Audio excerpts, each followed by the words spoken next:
Nothing to say, but I'm back from a vacation. I went back, and now it's time for me to continue my vlog diaries of the movies that I saw, just to share, not just for the fun of it. I'm no professional. How many times do I have to excuse myself? Don't worry about it. I just heard. It's been kind of like an exact month since I went to the last movie, which the last movie that I saw was Good Boy, and after that I went to a vacation, a family trip, let's first per se, and man, that it was a lovely time, really lovely.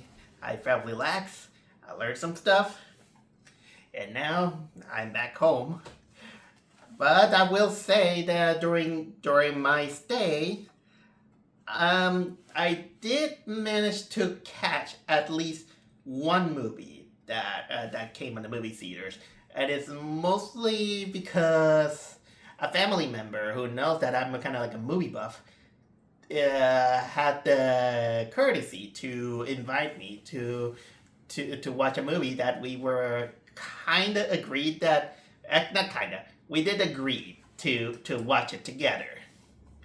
And that movie was none other than the latest Disney film, Tron Ares.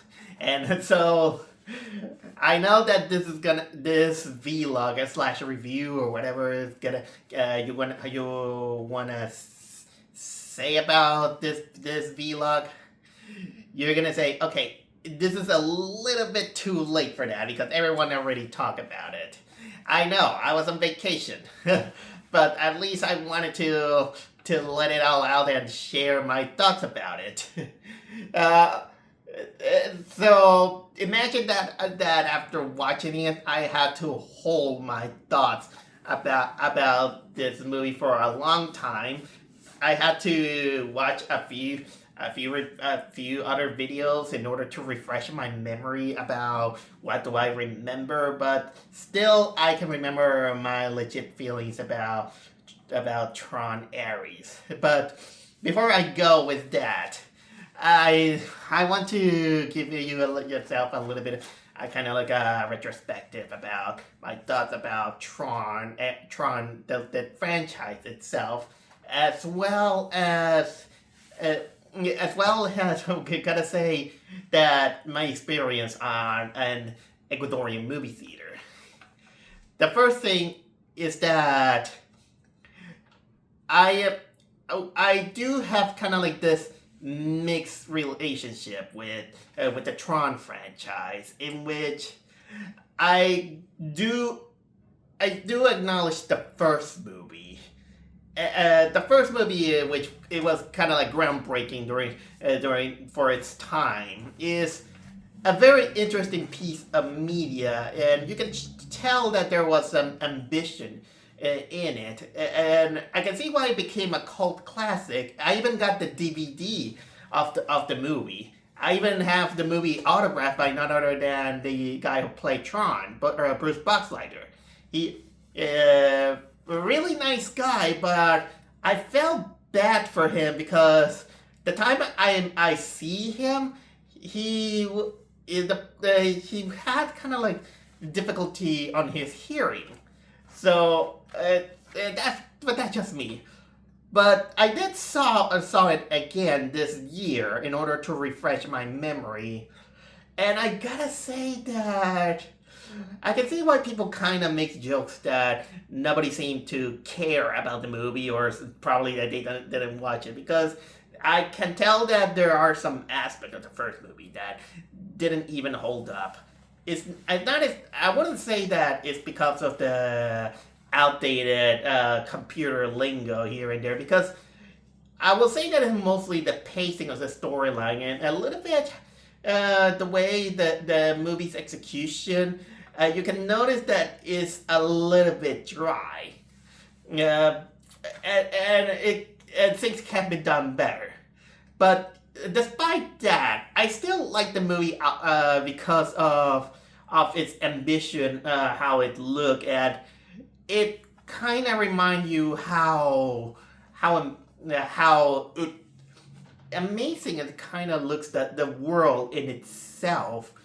This is how people thought that how the world inside a computer look, and, and how the face, how can I say, the photographic faces that they had to do. It felt something that it can't be imitated alone. It's considering that now we got computer graphics.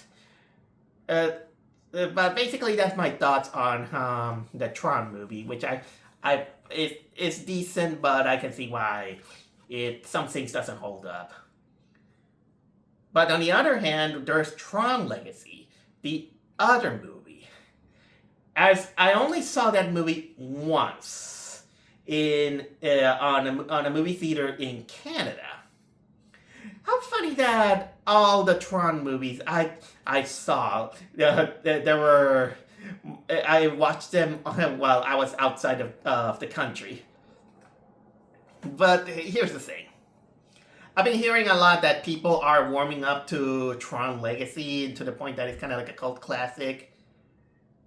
Me personally, I felt nothing. Tron Legacy, at the time I watched on the movie theater, I felt very disappointed. That was a very disappointed movie. There were a lot of aspects that I wasn't very keen. I didn't like having Tron as the villain. I wasn't keen on kind of like the storytelling. I wasn't keen that it was another one of those movies in which I think by the time they wanted to say, "Hey, let's revive this franchise and let's make it about this character's son." That was kind of getting old just a little bit. And while I do agree that the 3D was ambitious and I will say kind of like amazing, I was not keen on the direction of it, because people will say that it looks great, it looks amazing, but on my eyes, I didn't see a digital world. I mostly seen people in neon suits and in a world with neon light suits.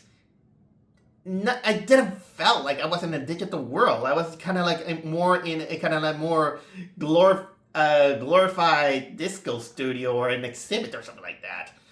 And I think I can see and personally I can see why.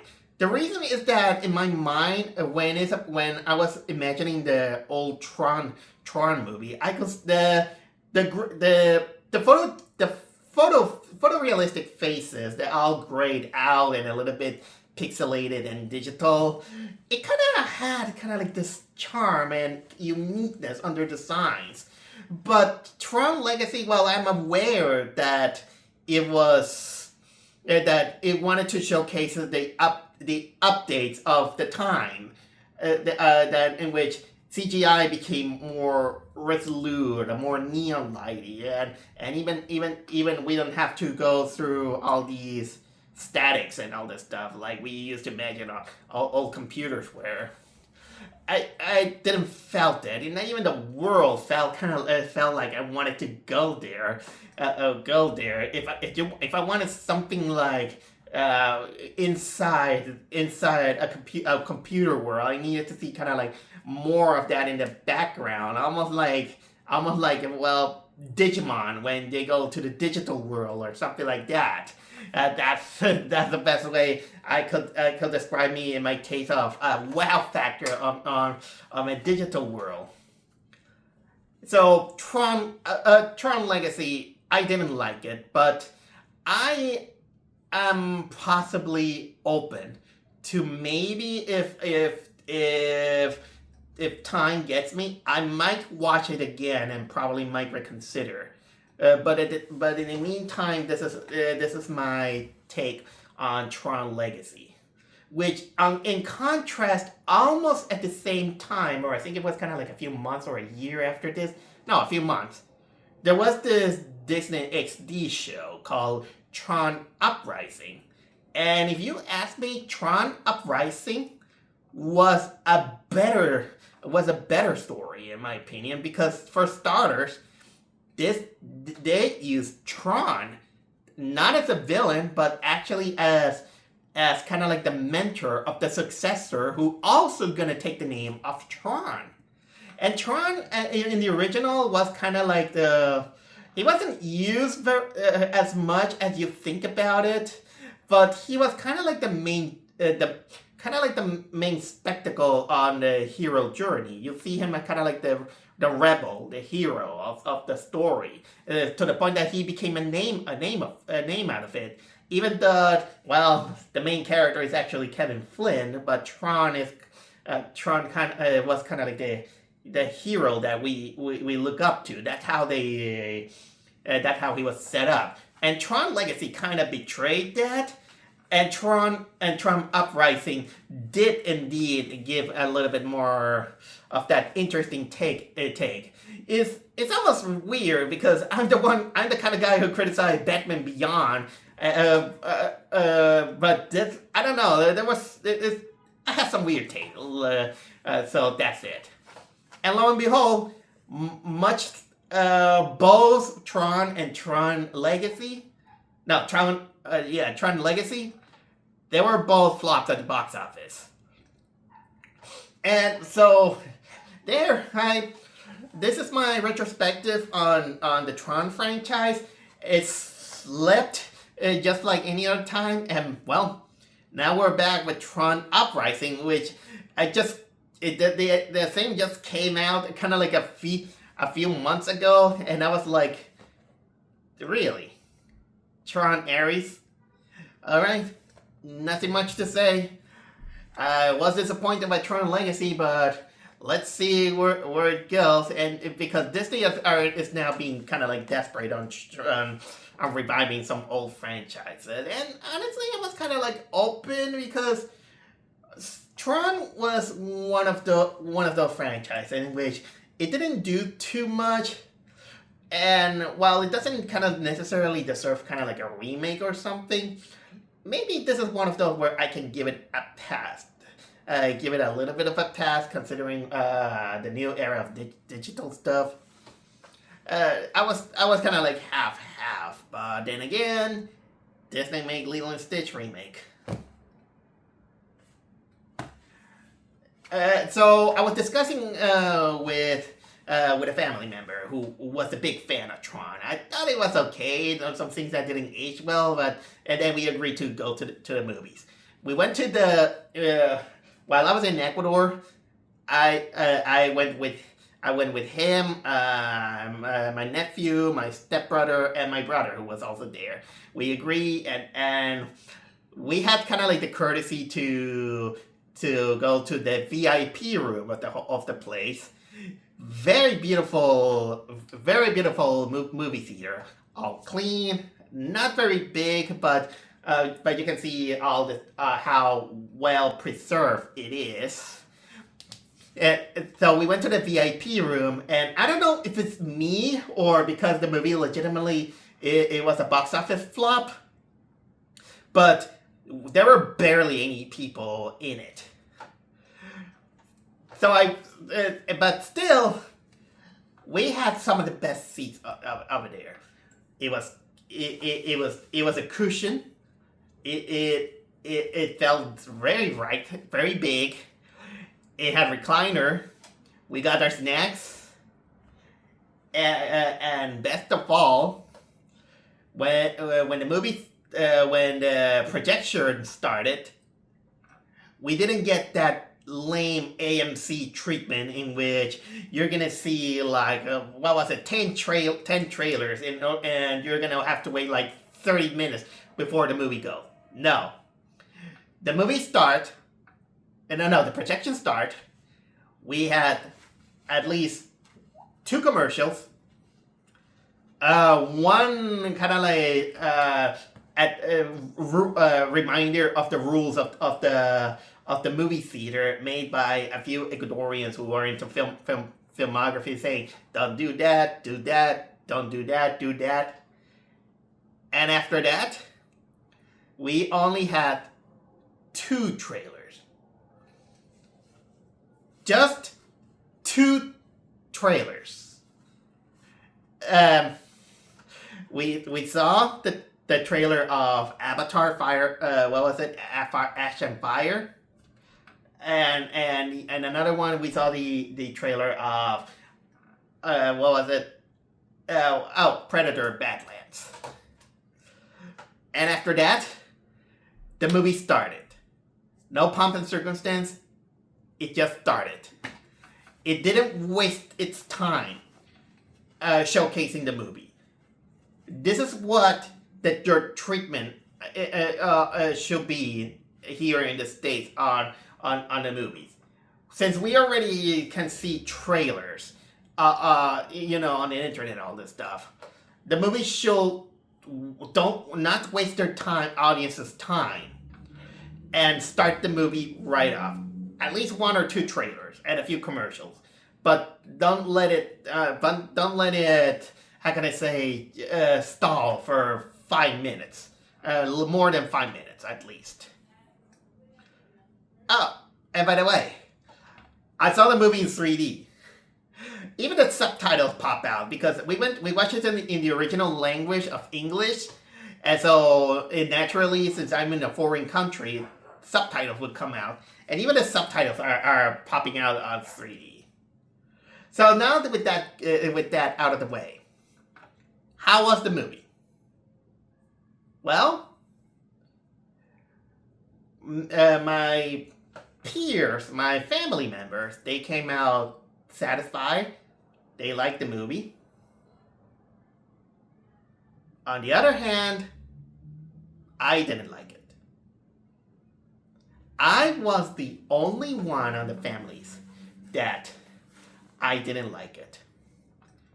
That doesn't mean that I came out, grumpy, or that I wanted to mar the experience. At least my family members were, at least 2 or 3 of them, were kind enough to at least hear me out. But since I have kind of like other eyes, another way to analyze and watch the movie, I couldn't help but not liking this movie. Is in a sense that this movie is probably one of the most convenient pro AI films I have ever seen, at least this year. This is the best way I could describe it. It was just a movie that it just advances because out of convenient events, out of convenience writing, and while you can agree that you're gonna have a fun time by the sheer spectacle that the 2D 3D really works. The soundtrack, of course, is kind of bombastic. At the end of the day, the movie doesn't cause us too much of an impact enough to make you remember it. You might gonna forget this movie kind of like, what was it, probably a 2 months top or something like that, because I don't think that this movie kind of became memorable enough, except for the fact that it's about Tron. Well, maybe I want to scratch that, because for a movie that is called Tron, it doesn't have Tron.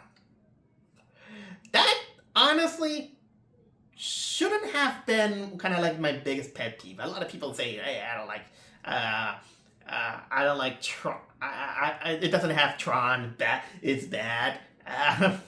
Well, not exactly. It's like, how can I say, having a movie about Batman, but it's not about Batman, it's about Joker. Okay, bad example.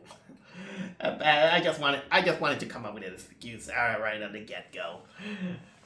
Uh, but not only it was inconvenient, it was kind of like boring and awkward, and it was on.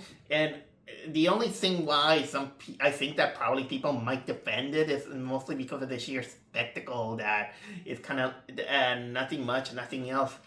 Because here's the thing: if you're kind of like a big hardcore fan of Tron or kind of like an apologist, maybe you might find much more entertaining things about it. I did notice some kind of like red flags into this movie that I'm sorry to say, but I have to go down with it. Given it's kind of like a very thumbs down. If I have kind of like give it a score, I might give it at least kind of like a 5 out of 10.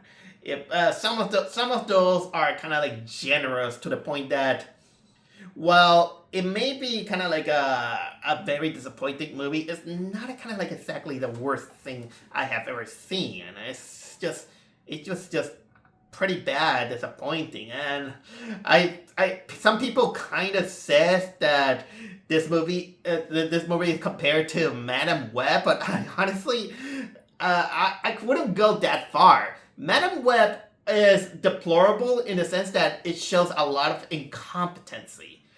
This one, it shows kind of like more like more soulless or soulless cash in that it feels like things are missing, but there's still a semblance of competency. It's just that it's not polished well enough. All right, so let's go with what this movie is. So the story, let's go with it. The story is, again, taking place many years after Legacy, and they kind of ignore the whole ending of Legacy, which basically erases my eyebrows. I wasn't exactly a fan of the ending of Legacy, in which, hey, let's bring everything that is digital into the real world, and make them kind of like more human things. If I want something like that, I prefer something like Digimon, because at least Digimon has some kind of like neat character designs, and the monsters are either cool or cute. So they went on with this. The characters Sam and Cora from the last movie disappear. The company of Kevin Flynn is MCOM. Still rises. It got this new CEO with this girl named Eve. She's played by Greta Lee. And of course, there's the rival company, Dillinger, which, again, they played the nepotism thing, in which the Dillinger company is. It was first had the grandfather, who was the one who stole Kevin Flynn's code to make copyrights and all this stuff from his video games. The second one, he was barely there, that I don't remember because I haven't seen it for a long time. And the third one, we got what was it? The grandson. Oh, I'll get to that guy. And the mother, and his mother. Boy. But basically, there is this rivalry. Dillinger creates this program, and Ares, and he's played by Jared Leto. I'll get to that guy again. And basically the whole thing is that they want to steal a code that Kevin Flynn somehow made. A code called the Permanence Code, which basically is a code that lets programs materialize into the real world. But here's the catch: Dillinger already made this technology. He wants to do it to sell to the army, weapons, soldiers, and all this stuff.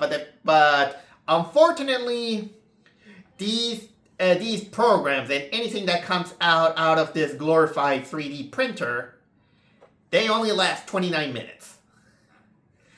And after 29 minutes, they disintegrate. So in the case of this, it's called the res.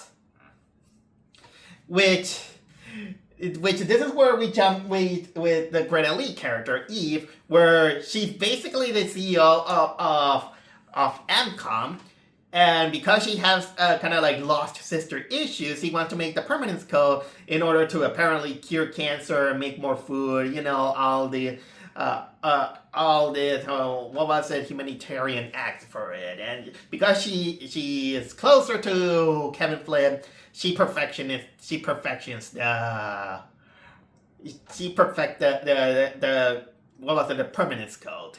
And well, the Dellinger, he's like, get me that woman at any cost. And he uses, the glorified 3D printer thing and all this stuff, using, of course, Jared Leto being Ares, but also he's alongside another program, which is this big woman who is kind of like tough commander. What was her name? Oh yeah, Athena, and she's played by Joey Turner-Smith. I don't know much about her. I don't know much, but of course, because we got our protagonist, Ares.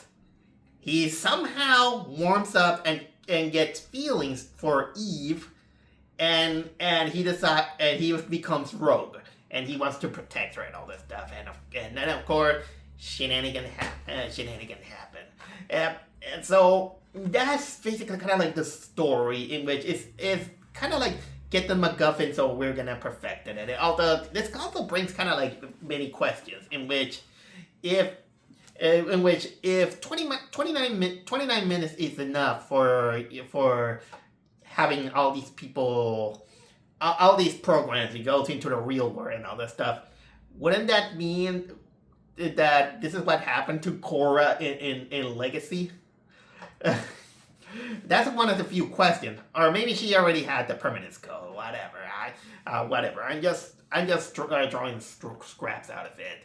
And well, let's say that the pacing gets kind of like gets boring, but it's not helped with mostly of the acting of everyone, in which almost everybody acts like they are basically Keanu Reeves, almost emotionless. But in the case of this one, or the difference that Keanu Reeves can have a charm out of it, but in this one, almost everyone acts like it is Keanu Reeves, but in a bad way, almost devoid of feeling, emotions, and all that. It feels kind of like hollow. It's not exactly terrible acting; it's just a little bit lackluster, and even the characters are kind of like so boring that I basically kind of not cared too much about it, and not even their art. I felt with it. Let's start, for example, Ares. Yeah, he's played by Jared Leto. I honestly, at this point, I feel bad for Jared Leto. Jared Leto, he's been known to become they call him a poison. He's a movie poison, because a lot of people are saying that every movie he's in, it is destined to fail, to flop. And the sad thing is that I don't think that Jared Leto is a terrible actor. I think that maybe he doesn't have kind of like the best agent, or if it isn't the best agent, I could see him as it.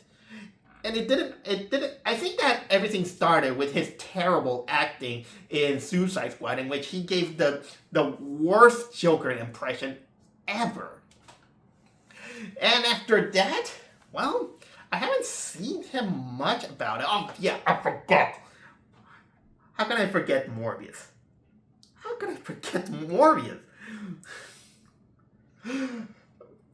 But you can tell that he tries. And I can see some potential about this guy, but I don't know if I have to blame his acting, or the directors, the writers of the movie, or just karma. I think that he somehow went to Egypt and probably broke a sacred relic, and he's cursed. Or did he play Superman once? And he got the Superman curse? Okay, I'm joking. I'm just having fun roasting, but still, poor dude. And that doesn't help because the Ares character kind of is also is not that interesting. He just he's.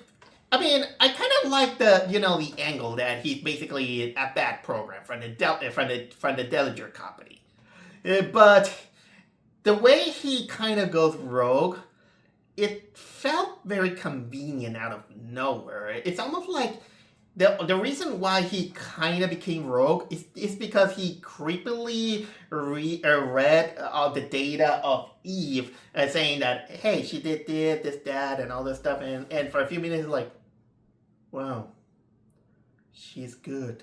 She's a good person. And it kind of feels kind of like shallow, and I know that it's pretty hard to make kind of like an AI or a program kind of more giving kind of like more humanized emotion, or when he gets out for the, how can I say, out of the grid, which is, this is the world that they call it. They call it the grid, and he just say, wow, how beautiful is the rain. Wow, look at those fireflies. Oh no, I want to enjoy more. I only have 29 minutes. It went kind of like so fast, and the emotion didn't technically hit too much. Maybe it's me, I'll say. I kind of wish that I became a little bit more reciprocal about this, but someone who hasn't had much emotion doesn't kind of like hit with me. His arc is can be interesting. He can write well, but you're gonna give me a little bit more than a guy that just he just became more human just because he read some let's say, okay, for lack of better words, some tweets on Instagram or and then just fall in love. I mean, at least I will have buy if he itself will say that I'm in love with that person. That would be kind of like interesting. The program who falls in love with with Greta Lee. But here's the problem. The character of Eve, she's not that interesting either. And honestly, she is kind of like one of the biggest hurdles that this movie has. This is a character who is a little bit too good, let's say. This character shows that she's intelligent, she's a CEO, she's a humanitarian, she wants to create all of this, but the way she acts is also kind of like bland, and she's just kind of like a block of wood. And I don't actually enjoy her in the sense that she is this character who starts out like that, and she never changes, she never grows up, she never kind of have this moment of thought in which she might reconsider that maybe having this permanence code can be used for evil, or she's just saying that I have a dead sister, and that's it. And that's it. That's the best you can have from her background, but it doesn't settle that much. And then she comes up like this character that is idolized a little bit too much. But I don't see her too much as having this character arc. She's just a block of wood. She's just kind of like shallow, and even her acting, it doesn't show too much of an emotion. So that kind of makes me think. Why Ares was interested on her, when she's basically just a block of wood. So I felt nothing for her. A character that is so two-dimensional that she doesn't grow during the course of the movie. Okay, what else do I have? Oh yeah, then we got Athena. Athena is Jolie Turner Smith. She basically kind of like it was the second in command of Ares and the Dillinger Company, and she later turns out to become kind of like the big bad guy. Although the best way I can describe her is kind of like this Terminator kind of character, in which it's just that, and she's just a Terminator that later went all out. Although the movie tries also too hard to find some human aspect or a redeemable moment out of her, but they try so hard that it's just forgettable. It's just kind of like just that, and I have nothing much to say about her. What else there is? I gotta talk about Evan Peters as Julian Dillinger. I'm watching the IMDb because I don't remember much. If I did kind of complain about most of the acting being either bland or unemotional. Evan Peters is kind of in the opposite spectrum in the sense that he is a cartoon villain. He was almost no better than Jesse Eisenberg when he played Lex Luthor in Batman vs. Superman. He goes kind of like over the top, and the way he dresses, the way he acts, the way he talks, the way he says that he's gonna hack all these things. He's basically what movie studios think what Gen Z Nepo babies do when they give them too much power. He was basically an exaggerated Mark Zuckerberg if he was very over the top. Very over the top. He's the kind of guy who he's like, I want the code. I don't care what I'm going to do. I'm going to hack. And he's just he's just a kind of like big, giant spoiled brat to the point that I can't take him seriously. And that doesn't help that he's always being nagged by Gillian Anderson, who plays his mom. And Gillian Anderson she's only in the movie just to show up and say, you're a disappointment in my son. I don't think this is a good idea.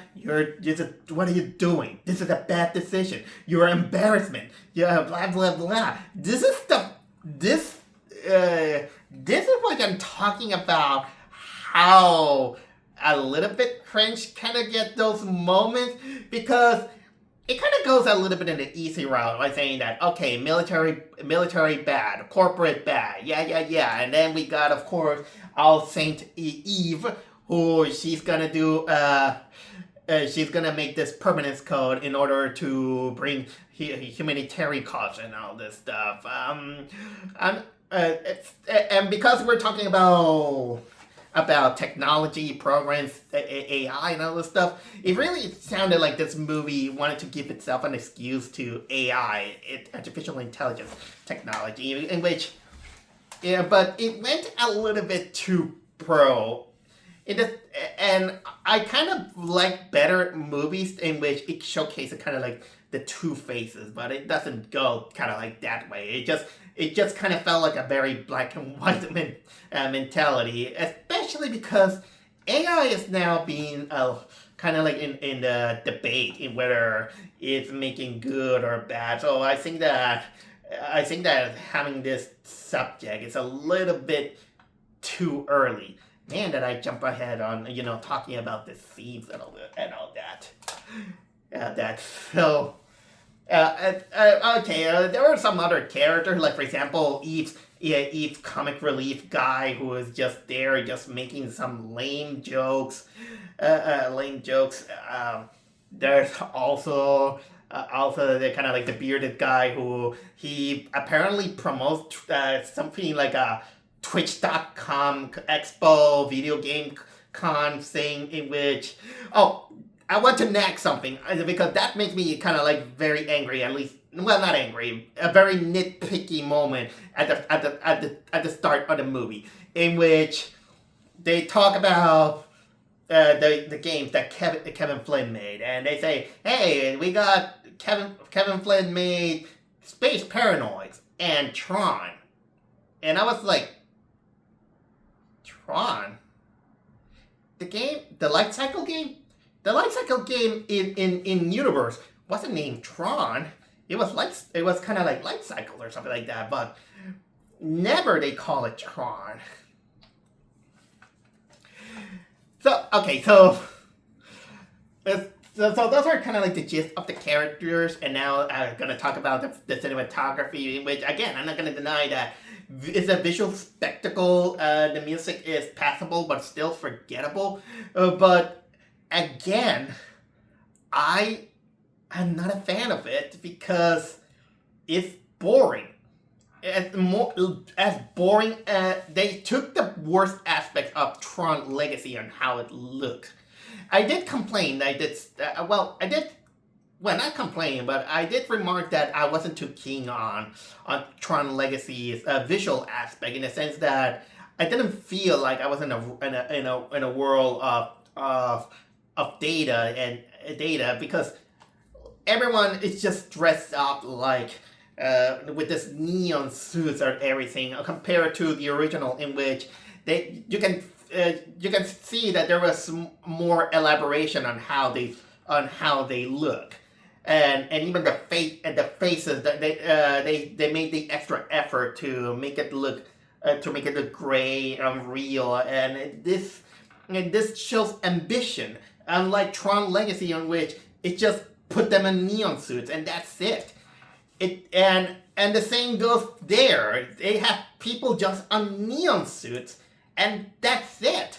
Even when they go to the grid, which we almost barely see about the grid, it's just neon stuff. And then drop some kind of like the life cycles and some of the planes and all the stuff, in which they kind of look like glorified Atari designs.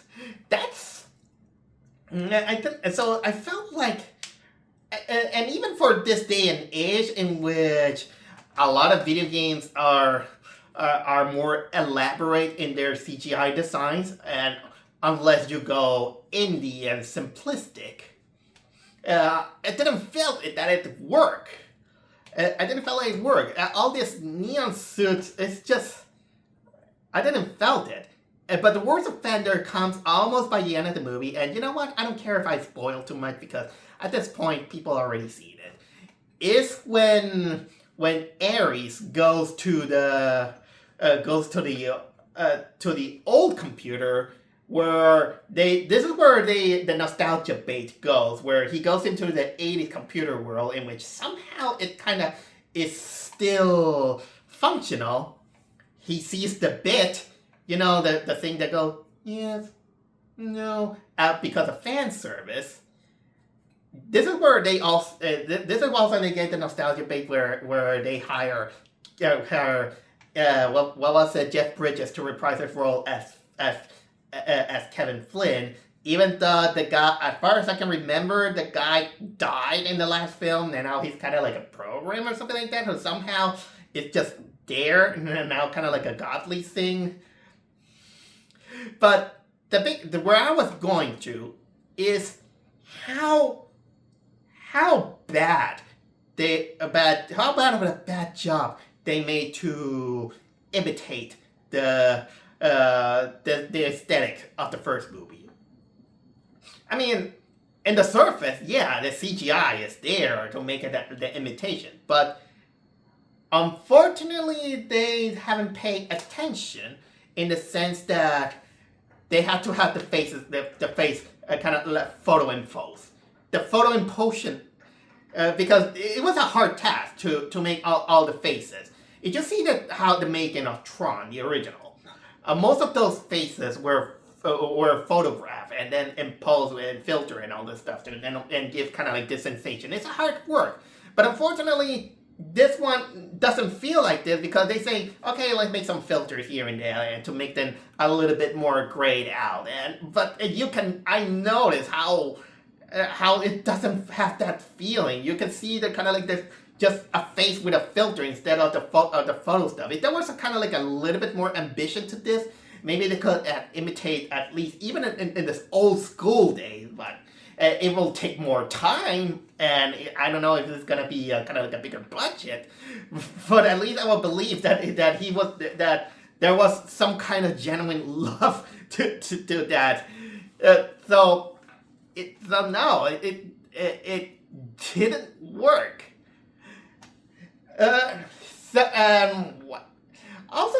And here is also some other elements that I didn't like about the movie is that a lot of the things that happen and sometimes doesn't happen, you surely have things happen out of convenience. I already talked about how Ares conveniently says that he cares about Eve when they barely had an interaction, except for him creeping out on her social media stuff.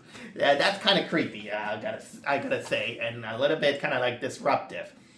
They barely, and the point is that they want to catch her because she knows the how can I say the Permanence Code.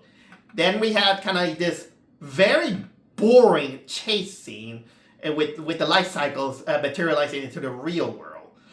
It wouldn't be so bad, but here's the thing: they have all these things.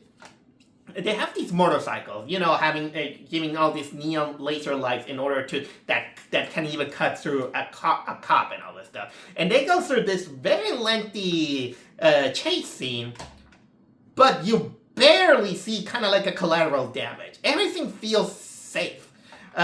You only see kind of like one or two cars getting flipped or something like that, and then everything feels like they've been gone on a breeze. Because if there was kind of like the chase scene with with this very very big technology on it, you would think that there was gonna be kind of like this huge catastrophe. The cars will go all over the place.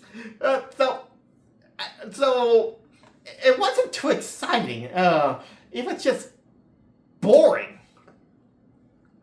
And of course, later, Eve breaks the USB that has a permanence code, and he's like, "Oh, I don't need the USB.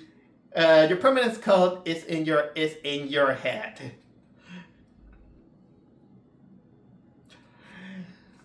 Yep. Yeah, that's how the human mind works. So she's taken to the grid because they have that technology. They're barely inside of it because she has the memory on her disk, which kind of begs the question: why they put it back? Why her memory disk is put back on on their back? When they could have, taken to the memory disk or something like that.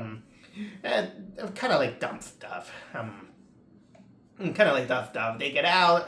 They get out. They turn themselves into their 3D printer. Which this also gets me into this problem. Also, the 29-minute problem is that sometimes you get kind of like scenes in which they have to go from one day to another, and apparently they get from one place to another basically in kind of like in a minute tops. It somehow, for example, they get a scene. They got 29 minutes from the base, and then apparently they reach Los Angeles kind of like very smoothly. It's almost like, how can I say, if you go from what's the best way, for example, I could say? Oh yeah, how about if you decide to go from Hackensack to New York, and you reach more specifically Times Square, let's say. They reach these places very smoothly, almost like they had no traffic problems at all. In some cases, I can probably buy if they're flying in some areas, but even Ares and Eve, they have kind of like the kind of like this transition in which they basically already had a road trip that probably might have lasted like an hour or so in traveling. So I was like, okay, so what happened to those 29 minutes? And also, this also mystifies me, and this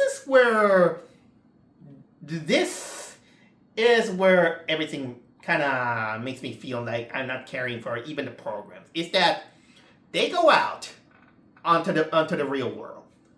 29 minutes pass, and they disintegrate. But when they disintegrate, they don't die. Apparently, they return to the grid. And it never established and by saying that these are kind of like new programs, and somehow gets the memory of the ladder or something like that. But if you go outside and you disintegrate, then the clone that comes back onto the grid, that's basically a new one. That's a new program. So if that kind of happened, and let's talk for the sake of it, that means that the stakes for these characters is low. It's pretty low because technically they are characters that they don't die. So it doesn't feel like the threat level is imminent. It kind of makes us try to care, probably because, well, the humans can, when they die, they're not gonna come back. But what about the programs? Even on the original film, we have a semblance of care with other characters that programs die and they don't come back. For example, the perfect moment is when Flynn was forced to fight a death battle against another program. So the stakes have never been kind of like lower, especially for the programs.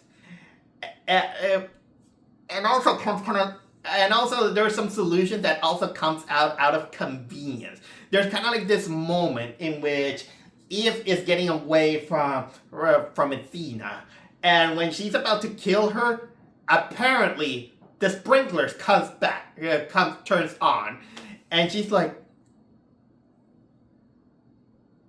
"What are you doing? Why are you so distracted?" And then 29 minutes passed, and I was like, yeah, that was pretty much sheer luck. I think that it happened a few times again and again. And then, of course, she just comes back and she goes full Terminator to the point that she basically says, "Dillinger, you gave me an order and I'll follow it to the letter."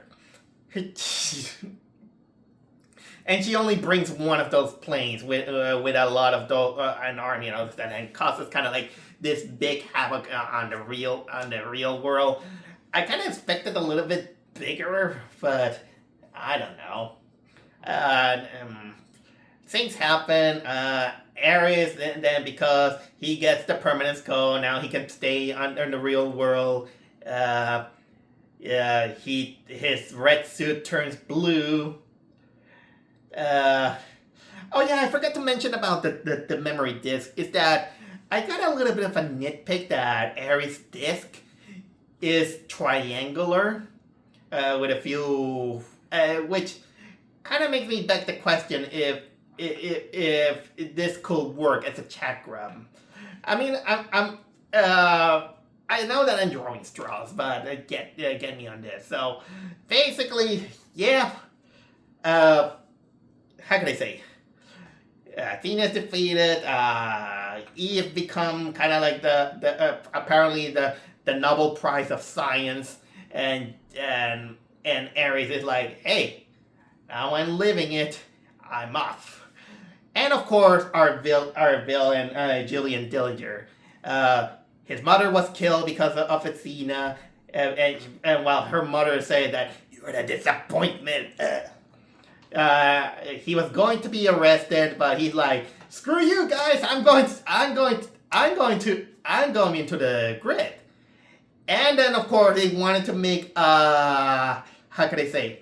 They wanted to make a cliffhanger where he is on the grid, he sees he sees a memory disk, and he grabs it, and of course, they tease that he's gonna turn into the next Sark. Yeah, Sark, the general villain from the first movie, who is based on Dillinger. How the hell that this was there after many years? Oh, that kind of reminds me that for some after Ares takes the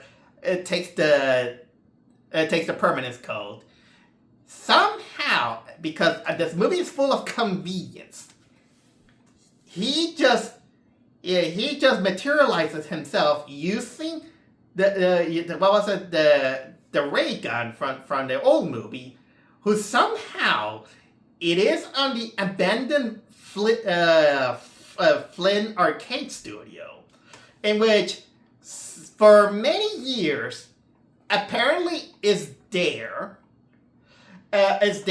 Somehow it gets its electricity there, and it's abandoned. How the hell did it get the electricity? And also, for considering that it's many years since that happened, how come it wasn't even demolished? It wasn't even demolished. It's just there, convenient out of it. And to make things even more convenient for nostalgic reasons, if you notice on the background, you're gonna see the Tron movie poster on the background. So, Tron movie exists in the Tron universe. It's as wild as when you see the Double Dragon arcade game in the Double Dragon movie. That was odd. And at that point, I think that that's all I wanted to talk about Tron Ares. I've been holding a lot of those feelings about this movie to you, and I think that I talk enough. I think how long has it been? I think it's been an hour, and usually I not try to make kind of long vlogs, but I had to talk about it, about how disappointing this movie was. I don't want to be too harsh, but I have to say how I was kind of disappointed on how boring, shallow, and as well kind of convenient this movie had in its event. Do I consider it? How can I say, as bad as Madame Web? Well, no, not exactly. It was just forgettable. It just forgettable. That's technically the best way I can say about Tron Ares. And you'll see that soon enough, in the many years to come, if something doesn't awake me, you'll see that I don't have the exact permanence code to keep this memory from being erased.